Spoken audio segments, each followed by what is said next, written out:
Here is the Toyota Corolla. Before we get started though, let me give a quick shout out to Naya Motors Inc. for letting us use the car today to film the videos. They are a used car dealer here in Ottawa, Canada. Check out the link in description for their entire inventory. Now let's go ahead and get started. Open the driver's side door. Right over there at the bottom, pull the primary hood release lever. Now in front of the car, right about the Toyota emblem there on the other edge, put one finger in there and up and left. Push it up and left and open up the hood. The hood requires a prop rod to stay in place. Grab the rod, put it in that slot with the arrow marking it, pull it back, and now the hood is secure in place. Now once the engine is open, that right there, that's where you check the engine oil level from with that yellow dipstick, and that's the oil filler cap. Now before we fill oil, we need to know what the oil level is, right? So for that, you will need to get a piece of rag or towel to check the oil and to wipe the oil off the dipstick. So let's go ahead, put one finger in there and pull the dipstick out. Get it out, use the towel to wipe the oil off the dipstick, put it back in and then pull it out again to check the oil level. But before we do that, let's just take a closer look at the dipstick. Right there you will notice two marks on it.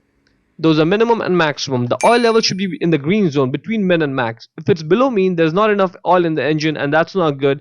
And if it's above max, that's too much oil, and even that's not a good thing because too much oil leads to excessive oil pressure being built up and that causes oil leaks over time. So you don't want that either.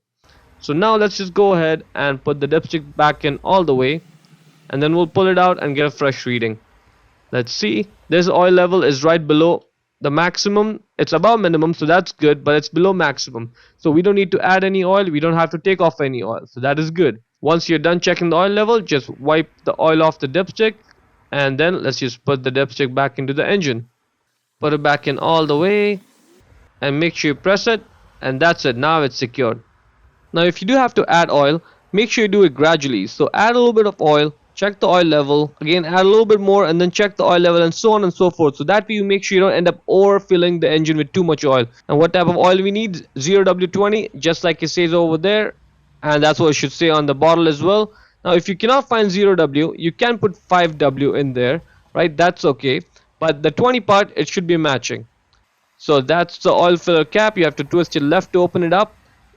Sometimes it gets stuck because of oil and moisture over there, so you may have to use like the base of your palm to twist it left, and that's it. Once you get it out, that's where you put the oil. Once you're done adding oil, put the cap back on. Make sure the cap is sitting on properly like this.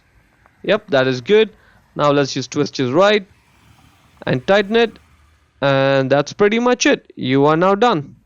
To close the hood, first push it, get load off the prop rod, get the rod out of the slot, put it back in its place and secure it, lower the hood and slam it shut.